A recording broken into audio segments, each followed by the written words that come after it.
Hello and welcome to 99% Unlistenable. I'm Mongol Venus. And I'm Ottoman Saturn.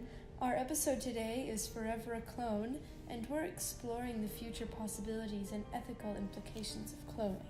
We've all seen clones in fiction, Futurama, Star Wars, or even Jurassic Park. But what are they? When we Googled the word clone, here's what we got.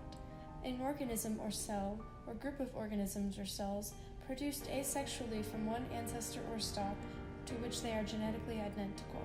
Okay, let's unpack that. Clones are genetically identical to one another. But in humans, that doesn't necessarily mean they're all the same. Personality traits, as far as we know, are mostly shaped by surroundings while the brain is developing. Genetically identical means clones' appearances are the same. But how are clones made?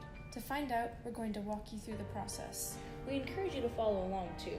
Go to the following web address: learn.genetics.uta.edu/content/cloning/click-and-clone. No dashes between the words there.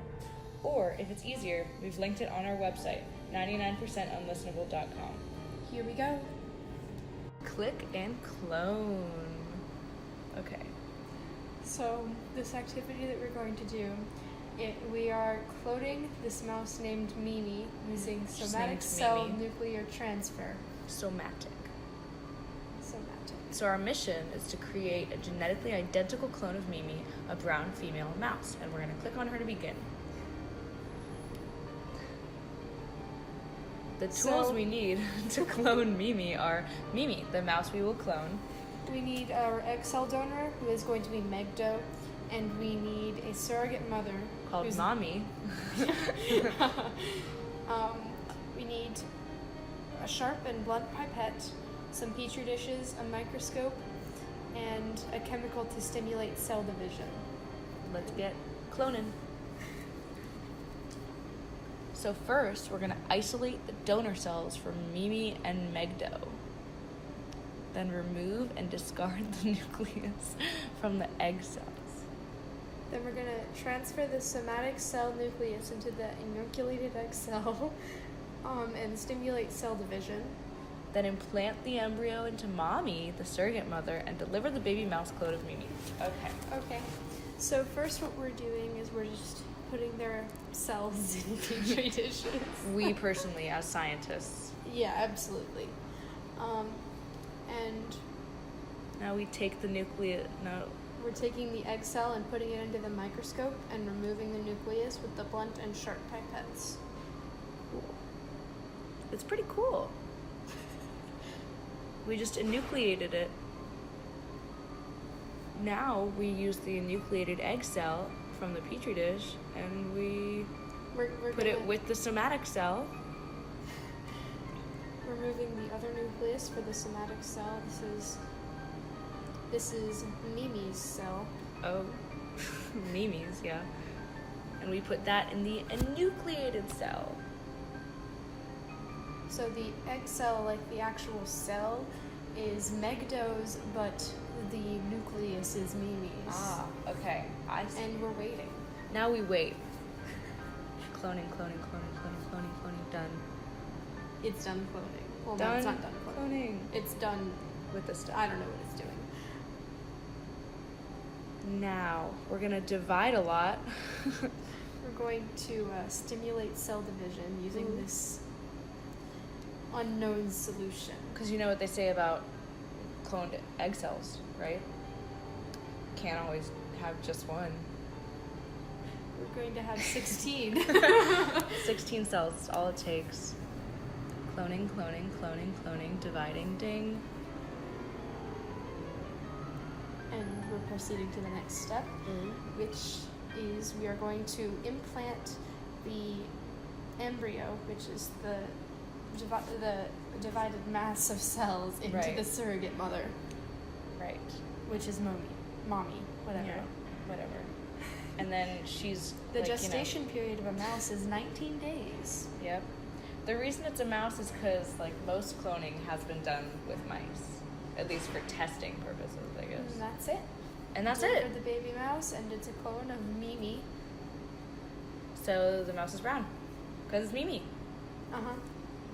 Amazing. summarize, in case you missed the last 2 minutes, clones are created when the nucleus of a somatic cell of one organism, the organism that is to be cloned, is implanted in an unfertilized egg cell of another. That cell then divides using growth stimuli, creating an embryo or group of cells in early development. That embryo is implanted into a surrogate mother, and then the baby clone is born like normal. Now that you know what cloning is, it's time to get some expert opinions. Great. Again, thank you so much for meeting with, or for, speaking with us. Happy to do it. Great. So, Dr. Eyestone, what was your role in cloning Dolly? What is it right now? No, what was it, I guess, during the original cloning of Dolly the sheep? Oh, right. Okay. Sorry. I actually started in the cloning business, if you like, when I was a graduate student at the University of Wisconsin back in the 1980s, if you can believe that. Long time ago. And at the time, we were actually trying to clone not full-grown animals like Dolly the sheep or full-grown pigs like we're doing right now, like my colleagues are doing that all right now, but rather embryos. So we were taking very early stage embryos, maybe 3 days after fertilization, at about the 8 to 16 cell stage. So these are very tiny embryos, not composed of very many cells. But we were actually cloning those embryos. We were taking the cells out of those embryos and using those to clone with. And we actually succeeded back then in cloning the very first cow embryos using embryos to start with. That's how I got started in it. And then later on in the 1990s, I was working with a company called PPL Therapeutics, which was a company involved with the Roslin Institute in Scotland, who cloned Dolly the sheep. And the project that I was working on with PPL Therapeutics had to do with making transgenic cows. And as soon as Dolly was born, actually even before Dolly was born, we started adapting the technology that was used to make Dolly the sheep by cloning to see if we could use the same technique to make a cloned cow. And in fact, we were able to do that. And in 1997, we cloned a bull that we called Mr. Jefferson. And then after that, I was involved in a project after I joined the faculty at Virginia Tech at the vet school to clone cows that would resist mad cow disease. And and then fast forward to 2018, and I'm working for a company called Revivicor, who was involved in making cloned pigs that have been genetically modified in such a way that if we take the organ out of a pig and transplant it into a person who has, let's say, a failing heart or a failing kidneys, is in dire need of a kidney or a heart transplant, otherwise they might die, we're hoping to be able to make a pig kidney or a pig heart or even a pig lung in such a way that it will be acceptable into the body of a human and not be rejected by the human immune system. Wow, that's amazing. So that's where I am right now, anyway. Yeah. Okay. So we'd like to know, how much of an impact do you think the project of cloning Dolly has had on the world of genetics or the future of technology in general? Yeah, I think that's a really good question. I'm glad you asked that because, that's really a key question regarding cloning and how it will affect the future. And I would say that the greatest impact that that Dolly the sheep had was the fact that she demonstrated that you could take the nucleus of an adult cell, a fully differentiated cell, a skin cell, in her case, a mammary epithelial cell, but any other cell type in the body that was basically a full-fledged cell in its complete adult, highly differentiated state, and basically reprogram or revert that cell, the nucleus of that cell, back to a completely embryonic state in such a way that the cell could leave its highly differentiated adult state, revert back to an embryonic state, and subsequently after that reversion into the embryonic state, become any cell type in the body. So in other words, if we took a skin cell and did the reprogramming procedure that was done in Dolly the sheep,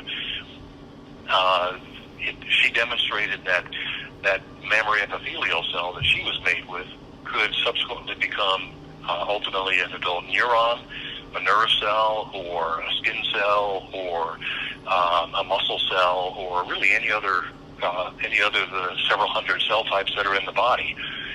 And the importance of that certainly was the fact that there was a demonstration that you could take an adult cell, revert it back to the embryonic state, and make a new animal with it. In that case, Dolly. In our case, pigs. In the case of Mr. Jefferson, cow.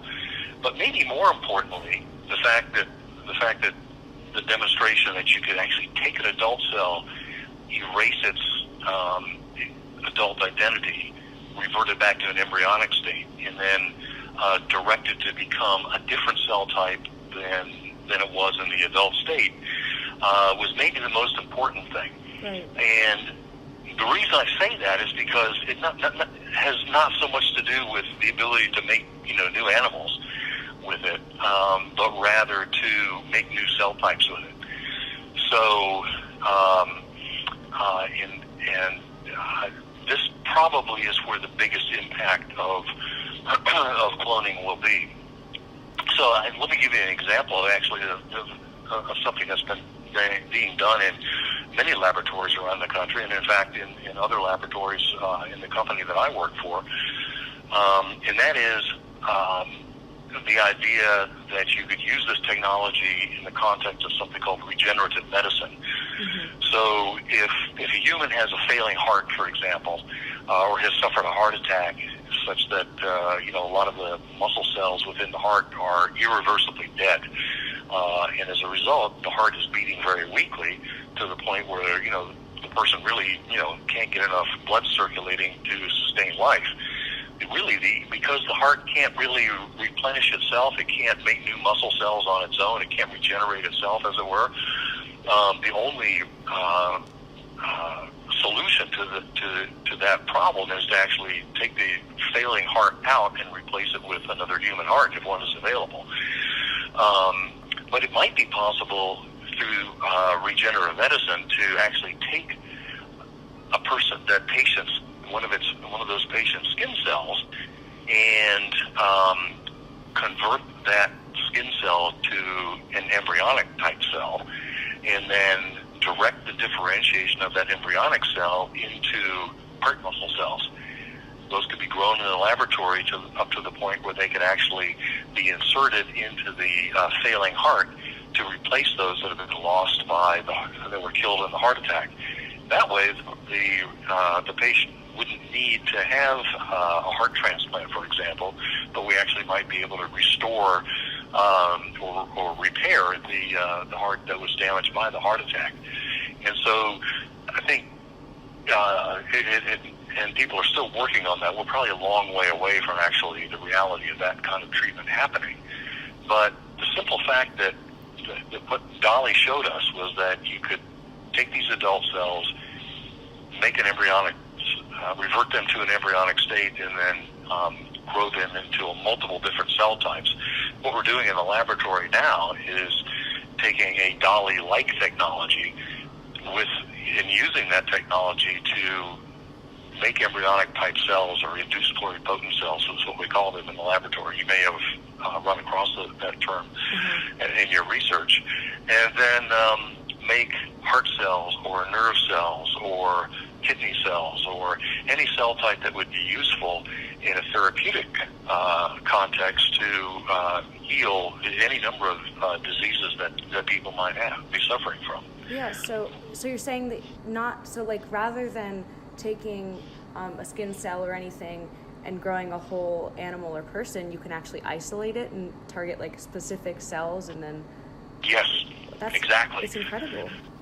Exactly. Yeah, and it's the technology that's used to let's say make heart cells from a skin cell is not necessarily the exact technology that was used to make Dolly, where you would actually take a skin cell, take the nucleus out of that cell, or take the nucleus of that cell, and then deliver it to the oocyte of a human, and then start that oocyte on the road to embryo development, which is basically what was done in Dolly. I think you might imagine that human oocytes might not be that easy to come by, and they aren't. And there's ethical issues with that, and so on and so forth. But there is a way that you can actually mimic that process of what the oocyte did to reprogram a skin cell into an embryonic cell. You can mimic that in the laboratory by doing by inserting 4 key critical embryonic genes into the skin cell. And basically, these are the key genes that are probably involved in the oocyte-based process of reprogramming. If you insert these key genes into a skin cell, you can essentially mimic the same process that happened to the nucleus when it was put into an oocyte without having to use an oocyte. So that skin cell plus these few genes can become an embryonic cell in a petri dish, and then with the right environmental cues supplied to the developing or to the embryonic type cell that you've now made in the dish, the induced pluripotent cell or IPS cell, you can actually make muscle cells or nerve cells or insulin-producing cells and so on and so forth, without having to make an embryo at all. But without Dolly showing us that you could actually take the adult cell, revert it to an embryonic state, and grow a whole variety of new cell types into a full animal, that technology I just mentioned, where you could do it in the petri dish, would probably not have been thought of. So she probably had her biggest influence in showing us that, in fact, adult cells are not irreversibly differentiated into what they are in the adult, but we can actually take them, revert them back to the embryonic state, and make any cell type that we would like to make that has a therapeutic application. So what do you think is the next big innovation in cloning, or will be like the next thing that we'll see in headlines? That's a really good question. It's kind of hard to predict these things, of course. But I think in terms of cloning in the context of, in the same, way that Dolly was made, using, putting adult cells into oocytes and then, growing them up into new animals. Again, I think that we'll probably see some application in a biomedical context. So, it could well be that the organs that we are trying to make in pigs will find their way into human patients that need a heart transplant or a kidney transplant, something like that. That's not really a cloning per se, but that's an application of the cloning technology to the area that we call xenotransplantation.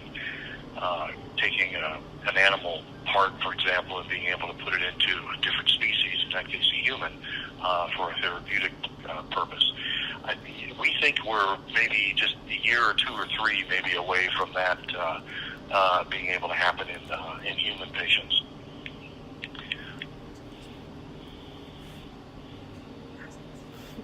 Okay. This one? Yeah. Yeah. Okay, so this one's a little bit more for fun, but we want to know how you became interested or ended up working in cloning And in Dolly and all these projects you've told us about. Yeah, okay. That's kind of an easy one. When I was a graduate student, even when I was an undergraduate student, so, not a whole lot older than you guys are right now, a couple of years older, maybe 3 years, 4 years, maybe. I was an undergraduate in college, and I was taking a course in animal reproduction. I had a major in animal science, the science of farm animals, basically. I was taking a course in animal reproduction, and I absolutely loved it. I was just, spellbound by the whole process of fertilization, embryo development, and so on.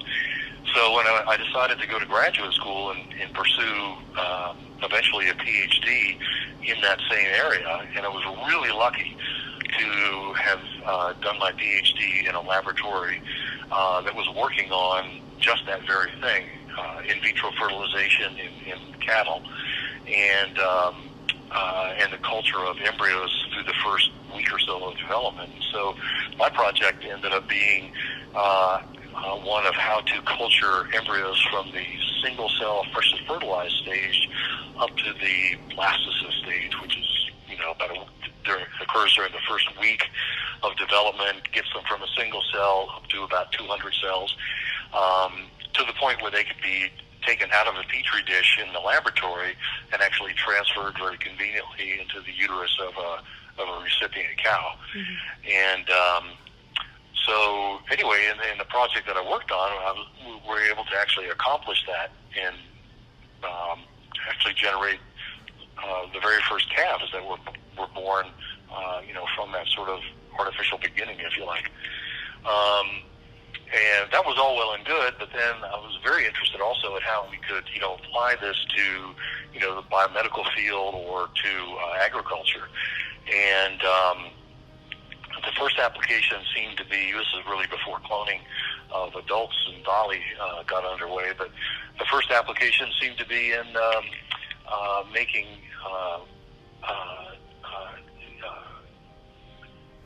cattle that were, how should I say this, using that technology in the context of in vitro fertilization as a means of treating infertility in cattle, much like in vitro fertilization is used to treat infertility in people. Mm-hmm. And then when Dolly came along, I was super excited to be able to apply that technology, cloning technology, to cattle. That was the species I was mainly interested in. So that's really how I got interested in the cattle cloning business. And then I've been working in a company called Revivicor for about a year now. And, of course, we're interested in making pigs for xenotransplantation, and we use cloning as a major key step in that. So, my work now is simply in part an application of what we had learned earlier from Dolly and from Mr. Jefferson to pigs. Wow, that's incredible. I mean, really. So we just really want to thank you for speaking with us today. You helped us so much understand the whole world and history of cloning.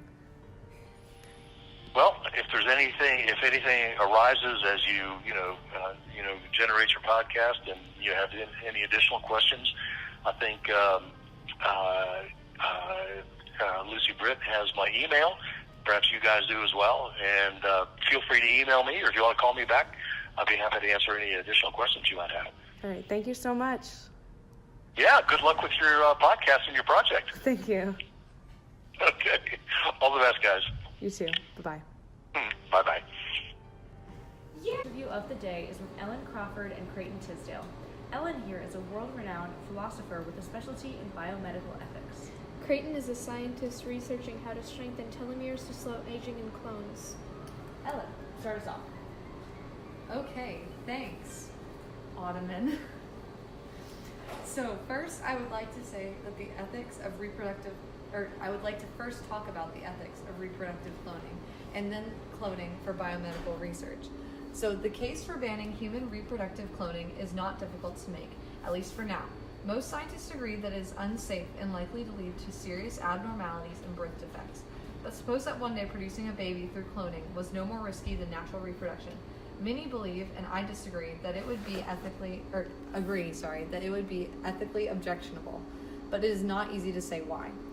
The autonomy argument against cloning is not persuasive, for it wrongly implies that absent a genetically designing parent, children can choose their physical characteristics for themselves, but none of us have the right to choose our genetic inheritance.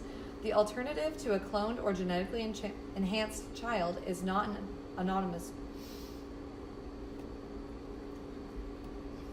one, but a child at the mercy of the genetic lottery.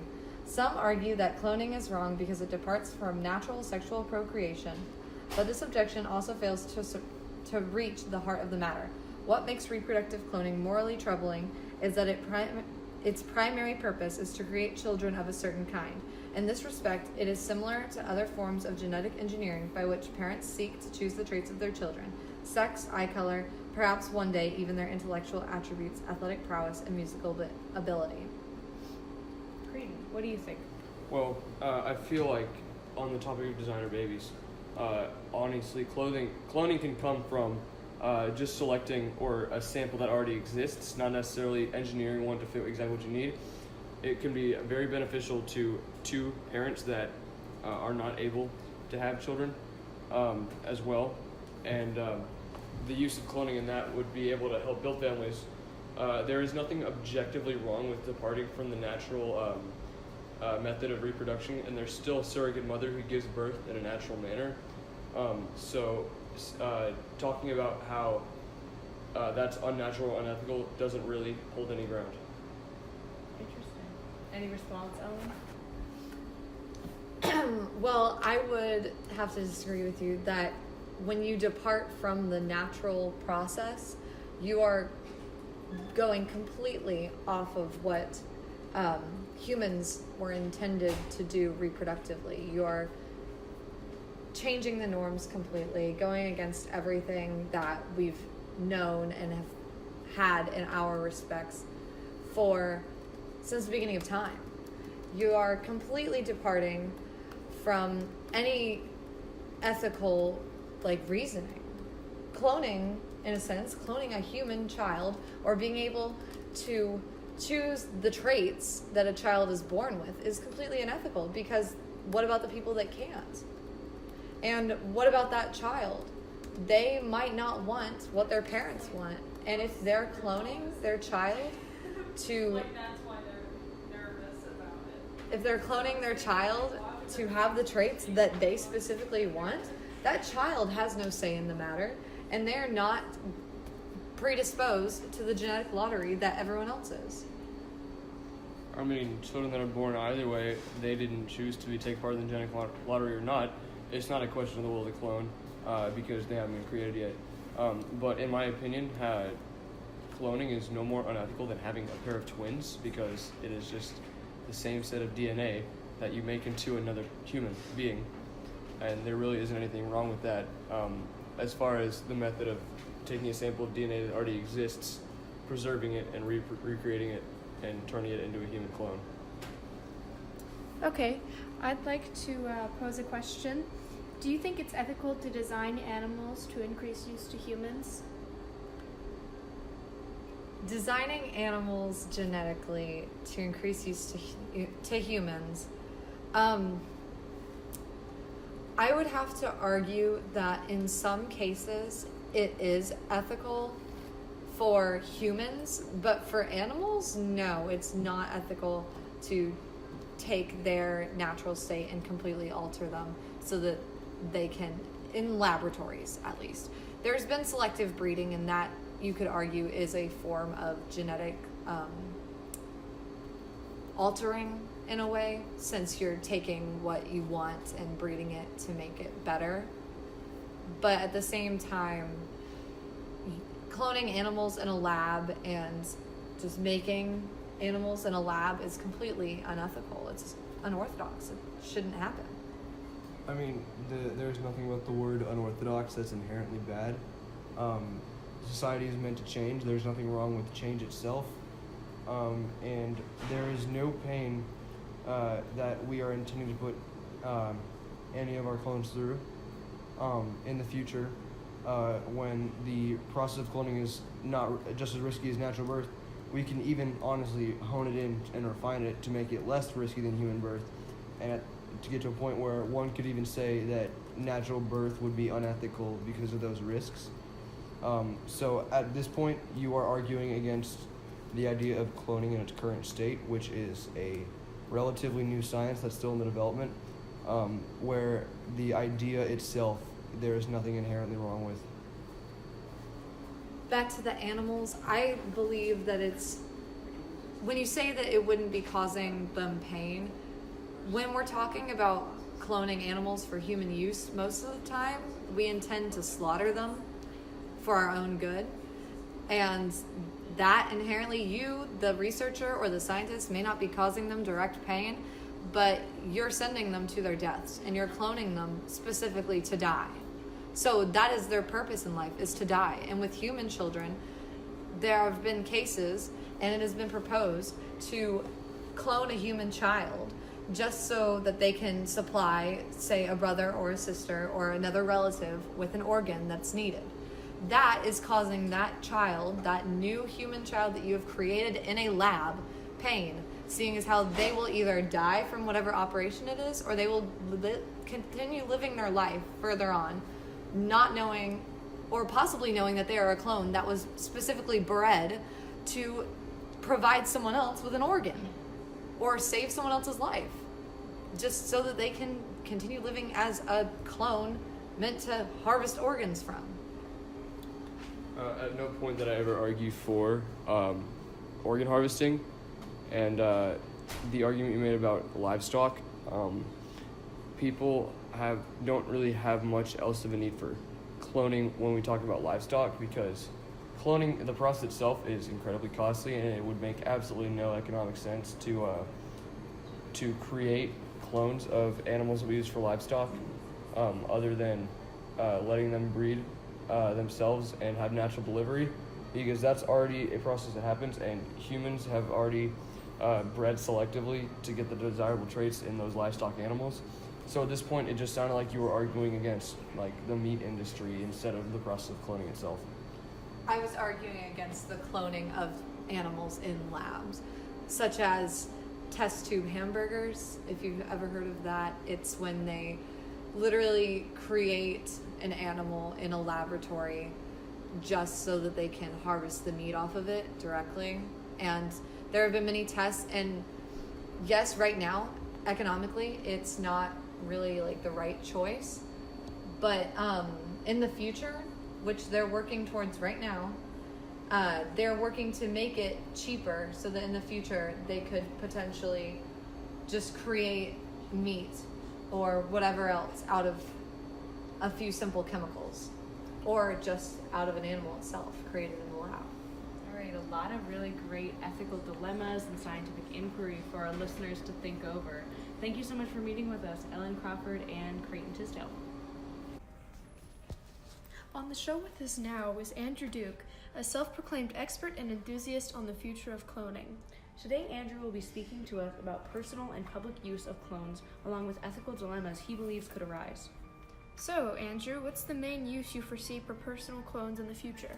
I mean, the potential for clones is unlimited, especially for like really rich people. Like, if some rich guy has like a really good horse, but the horse is almost dead and it can't run anymore, and he can't suck the money out of it anymore, you can just clone it. You can have 7 equipoises. They could win the Kentucky Derby and get second and third.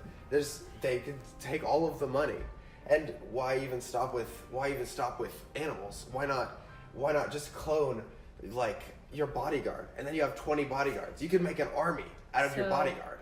The Clone Wars from Star Wars. Is that what you're saying? That was the propaganda by the man to keep us from thinking about these things. And why not make a clone of yourself and just take its organs? If you're getting old, you could just make a clone of yourself and then use its organs to keep yourself young and fresh and vital. Why not just clone yourself and like your wife or something, and then just you would live forever. You can make yourself an eternal man. Okay, so those are some examples of personal uses, right, for private citizens. What about for the public? Well, I mean, when you put it in the hands of the government, there's even more potential. What if, like, maybe you don't clone yourself and then use its organs, but maybe the government clones you and uses your organs. Maybe they use it to heal you. Maybe they clone you a new tooth so they can replace your old rotted out tooth, but maybe they take your organs and then they make a better you, and then they replace you.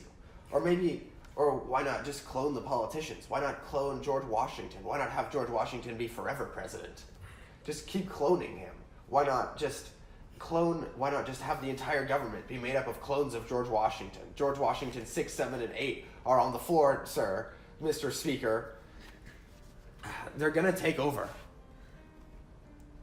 So, from your argument, it seems like you don't think clones are ethical. Am I gathering this correctly? Of course not. What is a clone other than a piece of meat calling itself a man? What do they have that we don't? They don't have the alien slime in their minds. They don't have the spark of life.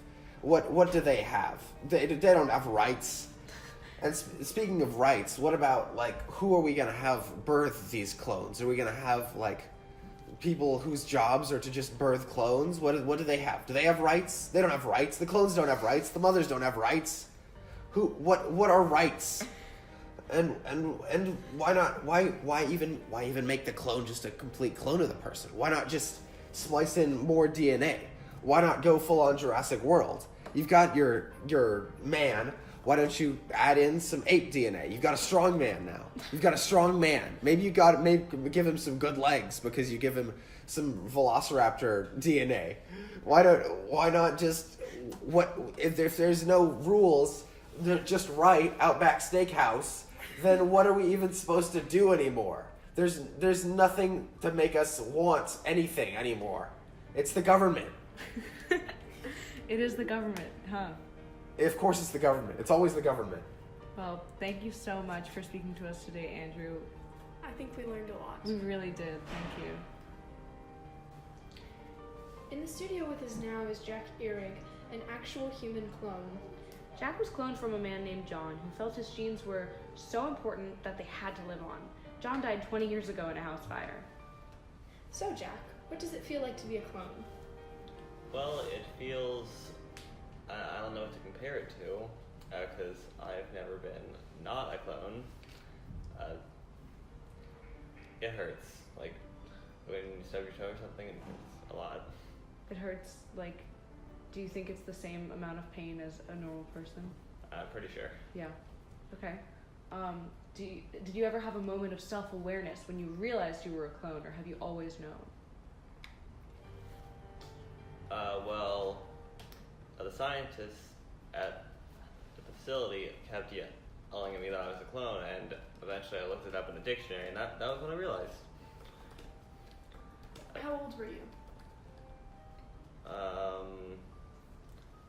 Like 47 in clone years, so about 5. Ah, so you age quickly then. Yeah.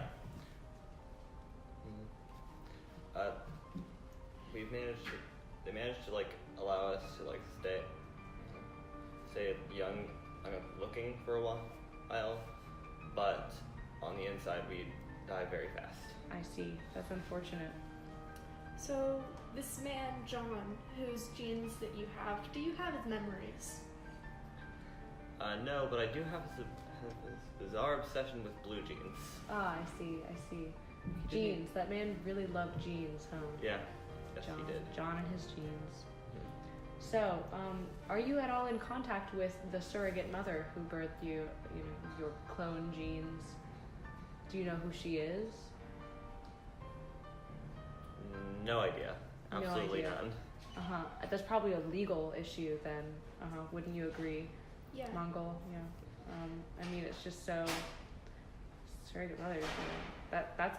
There will be precedent cases about that. Yep. Mhm. Have you ever felt disadvantaged at any point in your life because you're a clone? It's kind of hard to get a driver's license or anything. Are you a liability in places? Do you have trouble finding a job or getting insurance? Things like that? Well, it's kind of hard with like credit scores and stuff because eventually like they don't remove you from the database, but they'll like just put a big old "you're dead" stamp. And since I'm technically, like legally speaking, the same person as John, yeah, every employer thinks I'm dead. So I'm so curious, Jack. When you die, will another clone of you be made? Well, see, it's very hard to make a clone of a clone because like you're stretching out the DNA so much. You have to get clone DNA from the original, otherwise it's basically the same effect as inbreeding, like genetic mutations. It's terrible. Such a shame. Are there any different legal rights that you have from, I mean, I know you mentioned that it's hard to get a driver's license, but is there anything else? I don't know. I've tried to avoid breaking the law because I am not sure what would happen. Yeah. There's not really any precedent for that. So let me give you a hypothetical.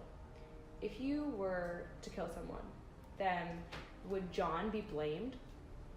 Well, he's dead, so maybe one of the other clones would be blamed, but I don't know.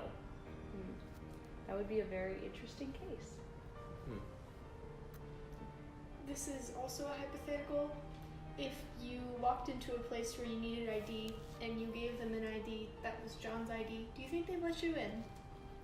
If he were still alive, then yes. So the fact that he's dead, then that's disadvantaged you in life. Yes. I just want to point out that I was not the clone that killed him. Oh. I was, I think it was Tyrone or something. Tyrone, one of John's other clones, killed him. I see. Okay, good. I'm glad we made that distinction. Good. Thank you so much for meeting with us, Jack the clone. It was great having you on the show. Yep. Thank you all for listening to Forever a Clone here on 99% Unlistenable. Subscribe to us wherever you get your podcast to support us in making more episodes like this one. We'd like to give a big thank you to Dr. Eyestone, Ellen Crawford, Creighton Tisdale, Jack Ehrig, and Andrew Duke for speaking with us today and teaching us about the future of cloning. Hear you next time on 99% Unlistenable.